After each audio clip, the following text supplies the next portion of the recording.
Welcome to the Wayne Public Library's virtual author chat. My guest today is D.L. Cocchio. D.L. has enjoyed writing stories since she was a child. She is the author of the Psychic Circle series for young adults to adults and the Amulet series for middle grade readers. She is fascinated by all things mystical and magical and incorporates these topics in all her writing, much of it from her own experience. Recently, Debbie has been writing poetry, will much of which deals with dark topics like seances, candle magic, tarot cards, and psychic vampires.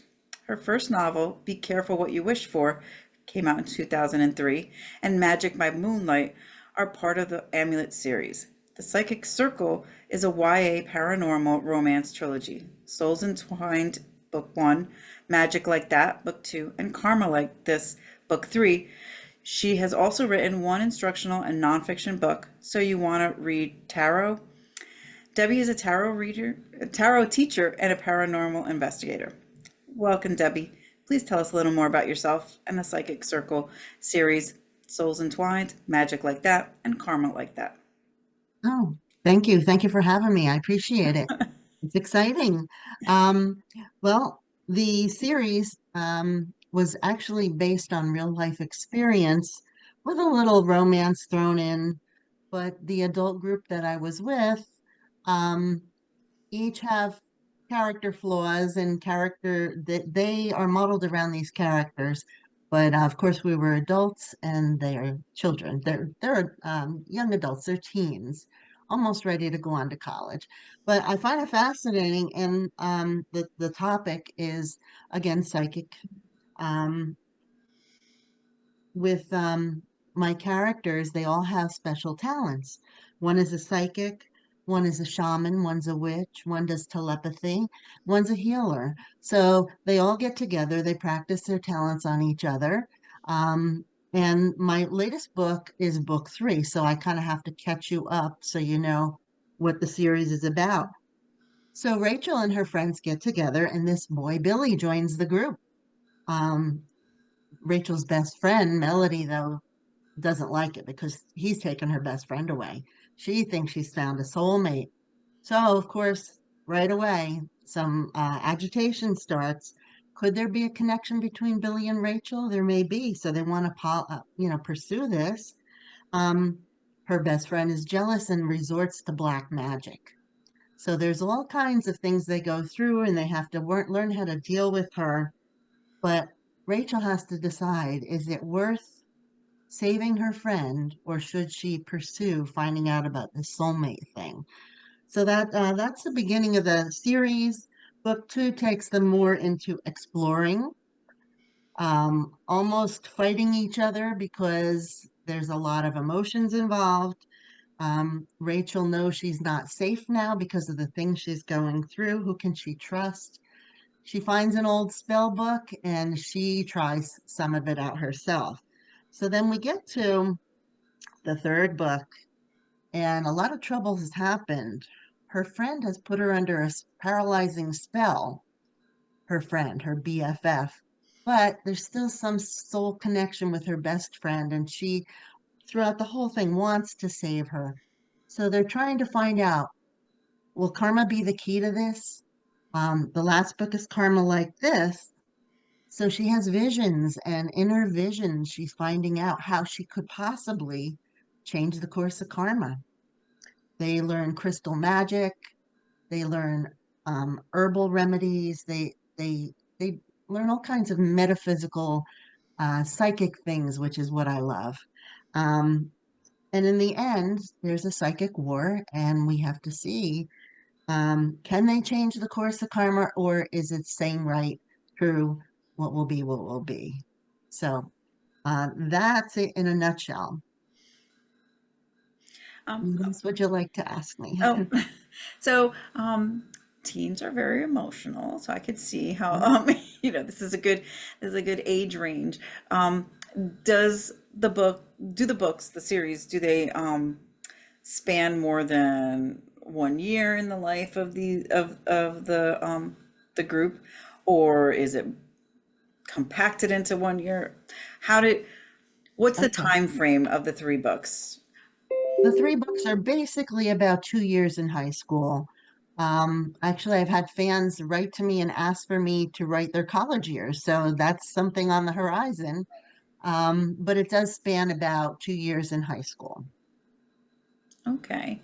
Um, and so writing a series, three books, the continuity and the storyline and the characters throughout the series, was that hard to keep the continuity going, to remember what happened in the first book, or how did you keep it going smoothly from book to book? Well, I needed to get myself organized because, yes, you can get very easily distracted on who did what. So, about halfway, when I write my book, about halfway through, I'm old school. I write pencil and paper. I have a notebook. That's just the way the writing flows for me. I can't do it on the computer till maybe about halfway. I have to get my feet wet. Um, but I come out with a storyboard. I take those, I guess they're cardboard bulletin displays, like for school projects. I take those and the big sticky notes, and I write what's happening in each chapter. So there's one for each chapter. And across it, I put what's happening, who the characters are, what the setting is, what mainly happens, and what characters are in that chapter. And I do that for every chapter till I get to about halfway. I also keep character sheets that tell me the character, um, what their description is, what their physical look is, what their talents are, what their relationships are with each character in the book. And I keep all that in a notebook. And sometimes when I'm writing, I just have it all over the table with me. Um, because you can very easily forget who did what, who was in that scene, so that's what I do. And when I stick these on the board, they can be moved around. I can see where the arc should be. I know where I need to go. It just really helps me. And I was a third grade teacher. So when I taught them story mapping and storyboarding, all that stuff stuck with me. Um, and I do have a storyboard for each of the books I wrote. Oh wow, that's great. Like you still have it, like in like the I physical. still have it. I physically have it. Yes. Oh my. Because you never know where it's going to take you. If I do continue with the college years, I'm going to need to refer to some of that. Um, so what can you tell us about Karma Like This that isn't in the blurb about the book? Okay. Sorry, I have some notes. I just want to make sure I don't miss anything. Okay. With In Karma Like This, Rachel and Billy take their relationship to a new level. So it gets really exciting for her because she's never had a boyfriend like this. Where she gets emotionally involved with, to where they can finish each other's sentences and they know what the next is going to do, what the other person's going to do. Of course, they explore their romantic side. Um, they also, with the group, they delve into crystal energy. So they find out a lot about crystals and their powers, and the team works together as a team, learning how this works. And they actually use this. It helps Rachel's quest to save her best friend Melody, because she is bent on doing this. This is her purpose. She needs to save her best friend. And it does help them and she wants to do it at all costs from this dark energy that's holding her friend hostage. Okay. So that is the third book. Okay. So we did mention that your time as a tarot teacher and paranormal investigator Mhm. does is part of your books. But have you ever drawn inspiration from real people or events when you're creating your characters or storylines? Definitely. This book is unofficially based on a psychic circle group. We didn't call ourselves that. But as adults, maybe in my 40s, I'm 65 now, but in my 40s, I had a metaphysical group and we each had talents like the people in the book. We would practice with each other, we would meditate, we would learn and grow. So the characters in the book are some of my friends, combinations of my friends. Like I didn't leave it to exactly, I took liberties. But we had a psychic, a shaman, a healer, a witch, someone who did Reiki, and someone who was telepathic. So they were modeled after my friends, yes. And a Oh, lot of the experiences in the book, even though it's a book of fiction, some of the things really did happen. Many of them did. And of course, I threw in the romance to make it exciting. But yeah, that's now all the characters are in high school. okay. Okay. And what do you believe makes a good story? The thing that makes the best story are your experiences, because you can write about what you know best. And then when you've experienced it, it brings a story to life. Um, anything, what I weave into my stories are personal experiences, things I might have seen in a movie or a book or on TV. All those experiences get into a little notebook that I always keep with me, because you never know when you're going to need those things. So all of those things woven together make it a good story. And when you put in things that people can relate to, that helps them delve into the book and have ties with the book. Okay. So for the readers, what do Mhm. you hope your readers feel or experience when they read your novels? Um, I think I accomplished what I set out to do, because what I wanted to do was I wanted readers to feel like they could be part of the group. And I've gotten some feedback over the years. And I've had readers write to me and say, wow, I felt like I was right in that psychic group. And, because my descriptions help them feel immersed in what's happening. Um, so I wanted my readers to feel comfortable in exploring the paranormal world, to be safe, and to learn as my characters learned, how to protect themselves, how to explore in a safe mode. And I think I've accomplished that.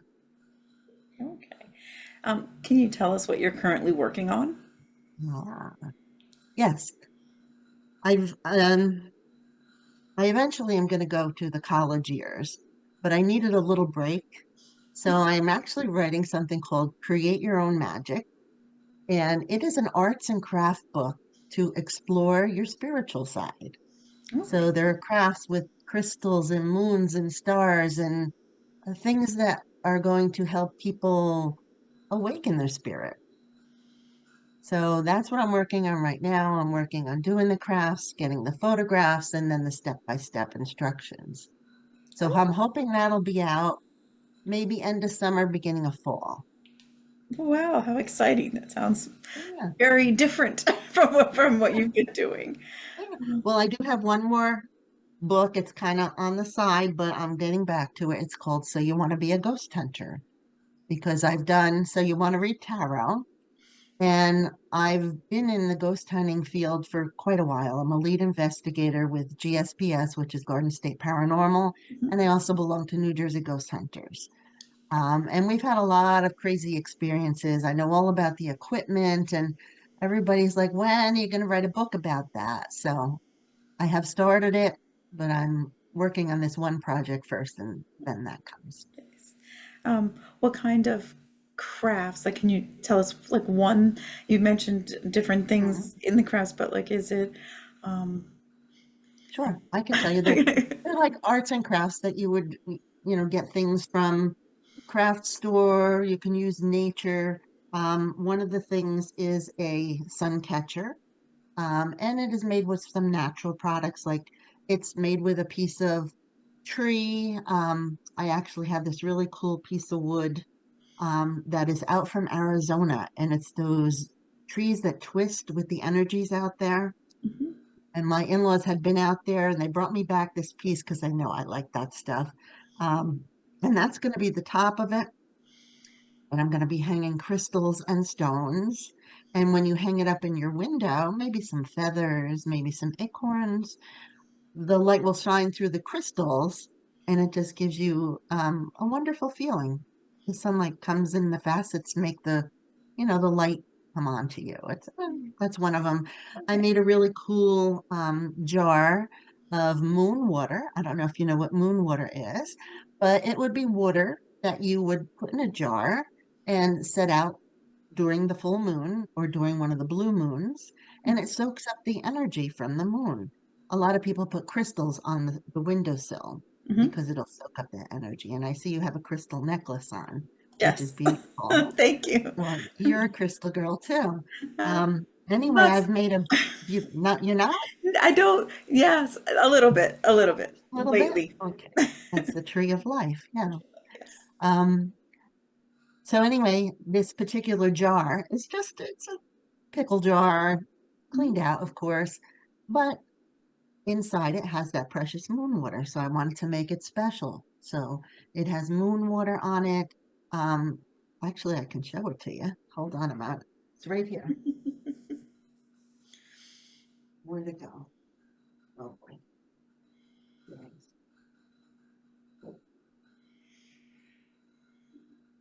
Can you see this? Oh, how pretty. It has a bow. It has moon water. It has the phases of the moon, and it just makes it look pretty. Now the water inside has been out for when we had a blue moon, Hmm. so the water is charged. And what I would use the water for is if you're making like a hand lotion and you want to put special water in it, you can use it on your face. You can use it in herbal mixtures. You can do a lot with moon water. So, different kind of crafts like that. Okay. There are many, many more. I imagine. Um, how would you describe your writing style? Well, it's kind of a mixture. Like I wouldn't say it's one thing or another, but I would say that I have a creative writing style. It reflects the traits of my characters. And by getting into the mind of like high school kids, and their their thirst for knowledge and they want to explore things. And so my creative writing style is on their using their motions and words and when you get into the mind of your character, you become them. So I try to portray that. But my trilogy was also written in first person, so it's written as if I was the main character, which I'm not, but So you is get the idea. Rachel is the main character? Rachel is the main character, Perfect. yes. Um, and I put some narrative storytelling. I think that's one of my styles. For when you want to tell a story, you need some narrative in there. But descriptive writing helps too because I like to use imagery to get the people to feel the sensory of the moment, whether something they're feeling or hearing or so I think it's a combination of all three. Okay. And your writing process. Um, what can you tell us about your writing process from idea to finished manuscript? Okay. Um, well, one of the terms that I've heard over the years, which this word describes me, I think I'm a pantster, which I fly by the seat of my pants. I know it's kind of funny, but that's exactly how it does because it starts with an idea. And then I just start writing and just let it flow. And it could be the beginning of the book, it could be the middle, it could be how I'm ending. But that's how I start my writing. I'm old school. I told you I write with a pen and a pad, um, and I get it all down. And then, like I said before, I make that planner stage out of my um, cardboard. But I use this so that I can get to my projected outcome. I can find out where the arc should be. And if it's not going that way, I need to move some things around. So I may move a chapter forward or back or switch it up. I know how much I need to add to get to the point I want to get to. And that's important for me. And at this particular time, I browse the web and I go on to see what I want my book cover to look like. And sometimes it's not something that happens in the book, but something like, wow, that would be cool to add to my book. It's a story in my mind. So I'll pick that particular book cover. And when I say I pick it, I go to selfpubbooks.com because there are two artists on there that I absolutely adore. But there's so many different covers you can look at. And once you buy the cover, it's yours. They don't reproduce it anymore. They usually give you like three different things you can change for free, and whether that be like the font, the coloring, um, and they let you change it up. For instance, let me find my new book. Okay, Karma Like This. This particular one I bought from online, and the girl's face was very different. She was much older, and I said, "No, I need a younger face." So she sent me a link to her files, and I could pick a face out of there, and she put it in there beautifully. I lightened her hair. I told her this was all brown, and I said, "No, I want color."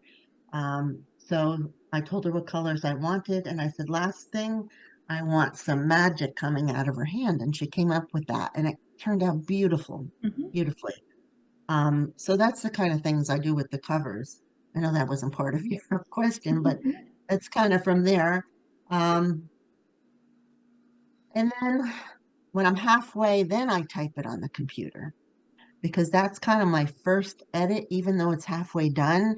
And it gets me to look at things and to see where I'm going wrong or where I'm going right, and what I need to change. And at the end of every chapter, you want people to turn the page. You want them to be stay up another hour and read the next chapter or two. So I make sure that there is some sort of hook at the end of each chapter so that can happen. There's some great programs out there like Scrivener, Pro Edit, and Page 4. Those are ones I've used over the years to help me with the basic edit. I have hired editors before, but I've gotten to the point where I have friends that are in the business and they help me edit. Um, and I use Amazon KDP now to publish my books. So when we get into the publisher, I'll show you what happened. I'll tell you what happened to me. But now I use Amazon KDP. Now that I know how to do it and I know the ins and outs, I do better on my own than with the publisher I had, two publishers I had. I use beta readers. So I have, again, friends in the business. We read each other's works. We compliment or critique whatever we need to. And we help each other progress. When I'm ready, I upload my manuscript to Amazon, hit publish. I use Amazon KDP. Hmm. They do both the ebook and the publishing, the soft cover. Okay. Um, and do you feel that there are any craft elements that you have that are your strong suit, or others that you would really like to be better at? Right. Um, I think the element of description is my best suit. That's the thing that I used to focus on a lot when I used to write in high school, and I've just gotten pretty good at it. I say pretty good. But I would really like to get better at dialogue. Um, Sometimes dialogue is a little stiff and I need to loosen it up a bit more. But that's something that comes with time, and that's something I'm working on. And I really need to do some research on theme, only because my background is not writing. I was a school teacher. I was a psychology degree, and I taught school. So I taught them how to write. However, in college, I did not delve into all the writing classes that I would have liked to. Now that I'm older, I really would like to go back. But it comes with time. You do learn, and those are things that I need to focus on. Okay. Um, do your characters ever surprise you when you're writing? Oh yeah. Um, Sometimes when it's just writing is flowing, I will write myself kind of into a situation that I didn't realize was going to happen. It just came out. And then it reveals other paths that you need to take. So, yeah, my character will surprise me, and I'll say, maybe I need to let Rachel be the instigator here because it's out of her character. She's stepping out of the box a little bit. So, yes, they do surprise me. Okay. And what was the best piece of advice you've ever received with regards to your writing? It would be to follow my heart, write about what I know and love, and that never steered me wrong. Okay, that makes sense. So you mentioned Amazon's KDP, Hmm. but what was your publishing journey? When did you get the call, if you got the call? I assume you did, of having publishers. Well, what happened? Yeah, what happened was, let's see, I have all my books here. Let me, the very first one, Be Careful What You Wish For. Can you see this? I'm having a hard time seeing Mhm. myself. Yes. Okay. Um, this book, wow, I went through so many rejections. I got one of those writing and publishing books that gave you all the different genres and who to write to, the agents and the, oh my gosh, I had a thick book. I think every author has one of those thick books of notes. Um, but I entered a contest and Publish America, which no longer exists. I got an offer from them. And at that point, I was just so excited. It was like 2003 or so. They edited, they typeset, but this was not the original cover. This was the original cover. They did me a disservice because you can't tell what's going on in here at all. But I didn't care. I was excited. At that point, you got published, didn't matter. So the edited and typeset didn't cost me a cent. I only sold about 100 copies, and they were like my friends and my relatives and, friends and family. And they put a ridiculous price of $14 on that children's book. And Mhm. that was a middle grade reader. But at the time, again, I didn't care. I was happy to get published, but I realized I could do better. So I bought my rights back for $100 and made some changes to the interior, republished through CreateSpace. And again, it's not wonderful, but it's a lot better because I used one of their templates. But then again, this is part of the publishing journey. You find out. So it was called CreateSpace. It was an Amazon company. Um, then I hired again through CreateSpace. This is Magic by Moonlight. This is part two. And these are time travel mysteries, by the way. They are young kids. I guess they're like 10 or 11 years old. They find a magical amulet at a medieval fair, and it takes them back in time. So in the first book, Be Careful What You Wish For, they go back to medieval England, knights and King Arthur, and they have to find the mystery on how to get back. Magic by Moonlight, they go back in time to Salem, Massachusetts during the witch trials, and Mm. they find an alternative history. Again, I was a teacher, so you know, it talks about what really was happening behind the scenes. So I hired their cover designer, their setup, and it really made a big difference. What a difference in sales. After that, I decided I knew what I was doing. So I went with So You Want to Read Tarot. And you've seen this book at the fair. Um, I used to teach tarot class, and my students were like, you need to put this in a book because it was very basic, very down to earth. It wasn't overwhelming. People felt comfortable in my class, and I gave them exercises.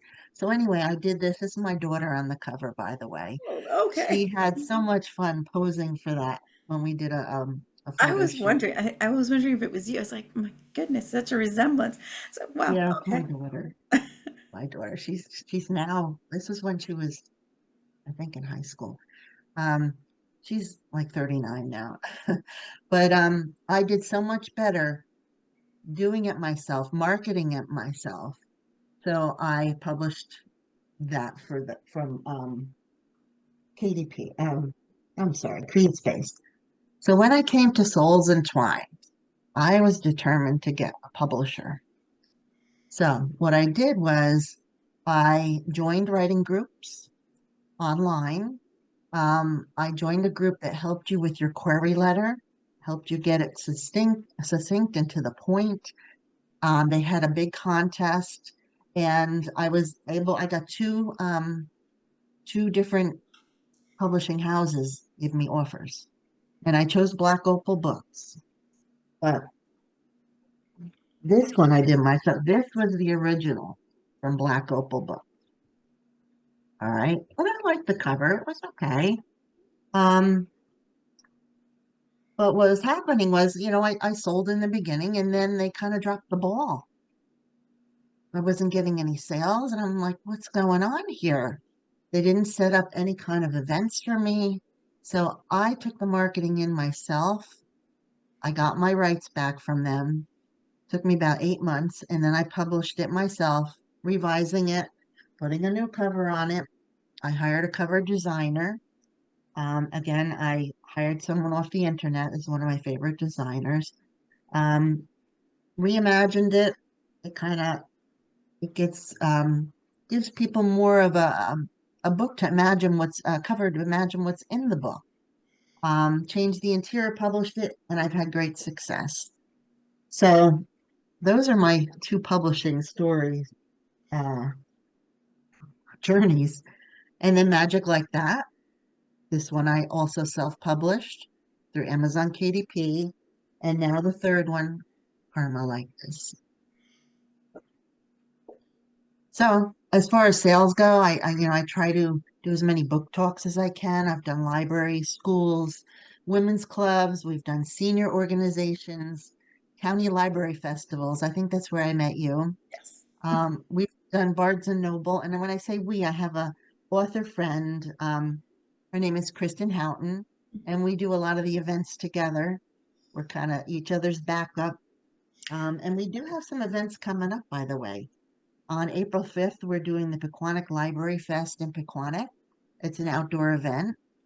On June 14th, we're doing the Passaic County Book Festival again. So we'll be at Weasel Brook Park in Clifton. Mhm. And a possibility that I'm working on is Arts in the Park in Randolph, May 17th. Oh, So we have a couple of things to start the year. okay. Um, and that's my publishing journey. It's a promising journey. Okay. So, you've answered some of my questions about cover art and beta readers. Um, Hmm. you also mentioned writers groups. Hmm. You you you have joined writers groups online. Are you a member of any of the local chapters of writers groups? Um, I am not a member, but I have gone to several events for romance writers okay. because I have a friend who was a romance writer Oh, and she okay. took me as her plus one. To the New Jersey That romance was writers, the New York one. the Hmm. New York one. Okay. Right. It was held at Rockland. It was near Rockland Community College, but it was at a hotel. And Okay. it was, you got to meet the authors kind of thing. And I was on the visiting end. I was not in the author seat at that time. But I have joined online groups. There are, let me think. I think she's still out there. It was called Anita's Blog, and I think she's an agent. But there were a lot of links to other groups that you could join. I have a group of author friends that we get together. We don't have a name. We meet at people's houses, um, and we work on, you know, critiquing each other, helping each other. Oh, what events do you have coming up? That sort of thing. It's kind of like a little community. Um, there is another one. I'm trying to think if I wrote that down. Of course I didn't. It was savvyauthors.com. Okay. If you go to savvyauthors.com, there's a group you can join. That's where I found out about the contests. That's what opened the door for me. So that is definitely a group to look out for. Okay. And what advice would you give a new writer that's just starting out? Most importantly, never give up. Look at all the setbacks I had, and I could have given up easily. Never, ever give up. Join a writers group, even if it's online, because you learn so much from other people and other people's questions. There's never a bad question. Um, and that's where I got my break. Never, ever throw anything out. because I've learned the hard way. It's like, oh no, I threw that chapter out, and boy, it would have been great in this book. So never throw anything out. Okay, well, Yeah. that's good advice. Right. Yeah. Um, so I like to always end with a final question. Uh-huh. There might be more than one final question. Sure, So, that's okay. um, That's okay. what is there any topic that you've always want to talk about in an interview but never get to? Um, yeah, a lot of times they don't ask me what appeals to me about the genre that I write in. And I write in um, mostly young adult to adult, paranormal, romance, sometimes fantasy, throw a little of that in, but I'm absolutely intrigued by the paranormal. And so most of my books are like, the blurb you read include magic, they include the paranormal, crystal stones. It's kind of like a hobby of mine. I have a massive crystal collection.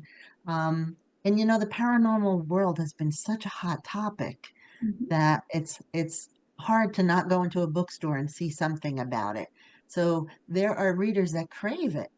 And it's great to include stuff like that. On TV, we've seen a deluge of like psychic and ghost stories, Twilight, The Vampire Diaries, The Secret Circle, Taps, the Ghost Hunters, Taps. Um, and when the Secret Circle didn't come back on TV for a second season like they were going to, I was crushed. My friends were crushed. We wanted more. It presented an opportunity to us to write and expose young adults to things that are out there, that there is a very real, unexplainable world. And I was hoping to awaken their spirituality and allow them to grow in a safe manner.